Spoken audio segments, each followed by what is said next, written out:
Olá, bom dia, paz do Senhor Jesus. Louvado seja Deus por esta manhã que nós estamos aqui para meditarmos na palavra do Senhor. E graças a Deus, né, porque Ele nos despertou essa manhã e nos deu essa oportunidade de ouvirmos aquilo que Ele tem a nos dizer. Eu vou estar lendo aqui em 2 Crônicas, no capítulo 15, versículo 13, dando continuidade àquele estudo acerca da importância de nós estudarmos a palavra do Senhor. Então, o texto diz assim no verso 1: Então veio o Espírito de Deus sobre Azaria, filho de Obede, e saiu ao encontro de Asa e disse-lhe: Ouvi-me, Asa, e todo Judá e Benjamim, o Senhor está convosco, enquanto vós estás com ele. E se o buscardes, o acharei, porém, se o deixardes, vos deixará. Então, Deus aqui falando com Asa e também com o povo, acerca da importância de buscá-lo. E a condição para o achar é se envolver nas coisas de Deus, é ter interesse em estar em comunhão com o Senhor. E ele fala que se você não busca, se eles não buscassem a Deus, Deus os deixaria. E a palavra narrativa aqui do capítulo 14 diz que Asa assume o reinado de Judá após a morte de seu pai, seu pai Abias, e ele vai realizar grandes reformas importantes porque o povo estava envolvido na idolatria. E por consequência disso, eles tiveram dias muito difíceis, dias de muitas perturbações, como diz aqui no capítulo 14, diz assim, verso 2: E Asa fez o que era bom e reto aos olhos do Senhor seu Deus, porque tirou os altares dos deuses estranhos e os altos, e quebrou as estátuas e cortou os bosques. E mandou a Judá que buscassem ao Senhor, Deus de seus pais, e que observassem a lei e o mandamento. Então, se ele dá essa ordem como rei, é porque antes dele assumir, isso não acontecia. E quando nós deixamos de buscar a Deus como esse povo nesse momento fez, há consequências desastrosas. A primeira dela é que Deus não se revela mais. Aqui diz no verso 3 do capítulo 15, Israel esteve por muitos dias sem o verdadeiro Deus, e sem sacerdote que o ensinasse, e sem lei. Por quê? Nesse contexto aqui, como hoje também, há várias religiões, as pessoas adoram várias coisas, mas o Deus único e verdadeiro era aquele que se manifestava no meio do povo. Mas com a ausência do culto a Deus, de se buscar a Deus, e com a introdução da idolatria, Deus ele deixou o quê? De se revelar. Deus ele se afasta. E hoje, embora vivamos na dispensação da graça, ou seja, o Espírito Santo foi derramado, Jesus pagou um preço, nos reconciliou com o Senhor, e o Senhor habita em nós, mas se você não tiver uma vida de devoção, de buscar, de leitura da palavra, de oração, se você não cultuar a Deus constantemente, você também vai ver o afastamento do Senhor, ou seja, ele não vai se revelar a você. A sua vida vai assumir vão acontecer situações na sua vida que você vai estranhar e que você vai sofrer as consequências desse afastamento. Como ele diz aqui, ele esteve sem sacerdote, ou seja, sem o ensino da palavra.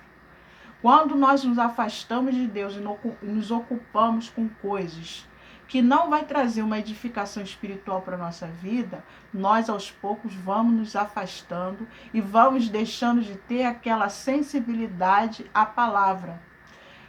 Deus pode usa no rádio, na televisão, mas você está insensível à palavra.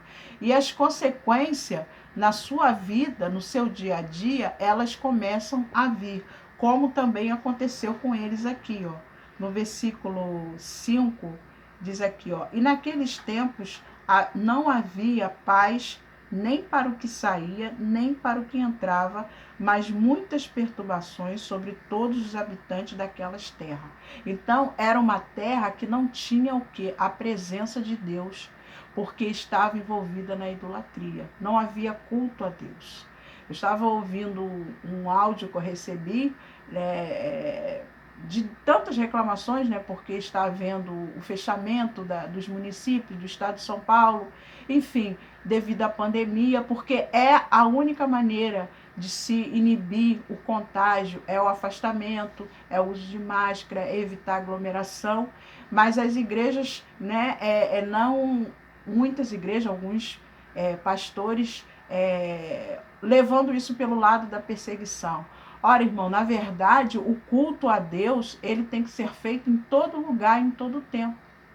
Se não há possibilidade de se fazer dentro da igreja, você pode fazer na sua casa, você faz com a sua família, porque a necessidade do afastamento, de evitar aglomeração, é um ato de sabedoria, porque não tem outra maneira de se combater essa pandemia. E nós sabemos também, como já foi comentado em outros vídeos aqui, que isso que está acontecendo é consequência da nossa desobediência, da nossa falta de reverência a Deus, de uma sociedade que se voltou contra aquilo que é sagrado. E nesse contexto aqui, de 2ª Crônica do rei Asa, a Bíblia diz aqui, há mais muitas perturbações sobre todos os habitantes daquela terra. Então, não pense você que quando você negligencia as coisas de Deus, principalmente você que é um cristão, que nós aprendemos que Deus se revela a toda criatura, por meio da criação, mas aqueles que são cristãos, aqueles que são convertidos, também incorrem no risco, no erro, de abandonar as coisas de Deus, ou de levar de forma irreverente. E isso traz consequência na nossa vida. Aqui, continuando a leitura, diz assim, verso 6, porque gente contra gente, cidade contra cidade, se despedaçavam. Irmãos, nós estamos chegando ao número de 3.000 mortos por dia. E o que a gente vê dentro da política, dentro do governo, é um falando contra o outro. Por quê? Porque tem que haver uma inclinação para as coisas do Senhor. Independente de qualquer coisa, mas principalmente por parte da igreja, por parte do povo de Deus. Então, se você tem negligenciado a leitura da palavra e quando lê, quando ouve, não coloca em prática, procure consertar isso. Porque aqui no versículo 14 diz assim, verso 5, também tirou as reformas de Asa, também tirou de todas as cidades de Judá os altos e as imagens do sol, e o reino esteve quieto diante dele. Quando nós tomamos a atitude de conserto, de reconhecermos os nossos erros, que foi a oração que Neemias fez lá no capítulo 1, quando ele chega a notícia até ele, de que Israel estava na miséria, os portões queimados, a cidade derribada, o povo na miséria, ele fez confissão de pecados. Ele orou, ele se humilhou na presença do Senhor, ele fez jejum, ele se consagrou e ele clamou a Deus. Quando nós fazemos isso, o Senhor vem em nossa direção. O Senhor, ele vem e muda a nossa história. Então, hoje não é diferente. Se você está passando por dificuldade, se você está vendo a sua vida tomando um rumo negativo, que nada dá certo, se você tem observado como eu o que está acontecendo no Brasil e no mundo, e que é uma falta de se buscar a Deus, volte-se você para Deus. Comece por você, comece a ter uma rotina de oração, de leitura, de meditação da palavra e principalmente de praticar essa palavra. Comece a reconhecer a Deus em tudo que você for fazer. Antes de tomar qualquer atitude, que você consulte a Deus. O que temos que fazer é orar pelas autoridades, pelos governantes, para que o Espírito Santo de Deus intervenha, para que Deus fale ao coração aquilo que deve ser feito.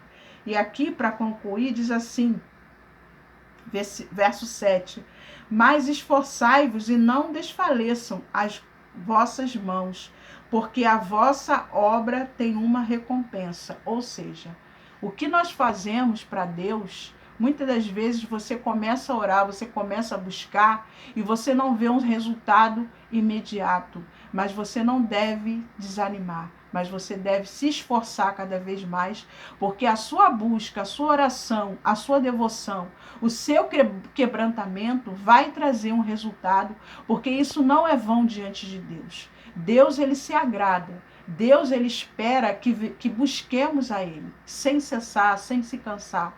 Deus, ele quer ser solicitado pelo seu povo.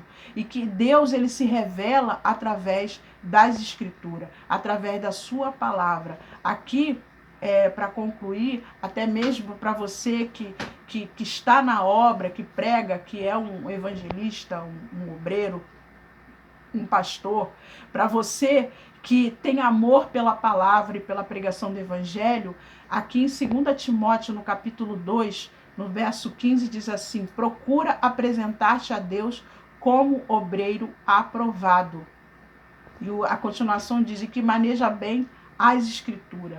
Ou seja, você, para ser aprovado, para se apresentar a Deus aprovado, você tem que investir na sua vida espiritual, na sua comunhão com o Senhor, através da sua palavra. Então, que nesta manhã você comece a fazer isso.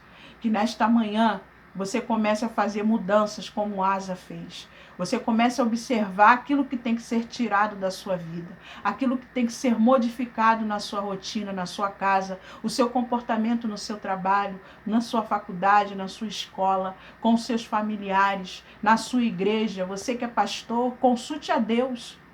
Consulte a Deus aquilo que você tem que mudar, aquilo que você tem que fazer diferente, que não está agradando a Deus e que está trazendo um resultado negativo. Então, o que nós precisamos entender é que nós somos falhos.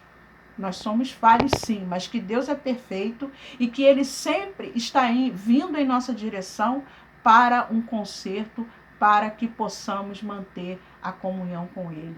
Então, persevera em ler, em estudar, em exortar, insiste, persiste. Tem cuidado de ti mesmo e da doutrina, porque fazendo assim salvará a ti mesmo e aqueles que te ouvem, em nome de Jesus. E até a próxima.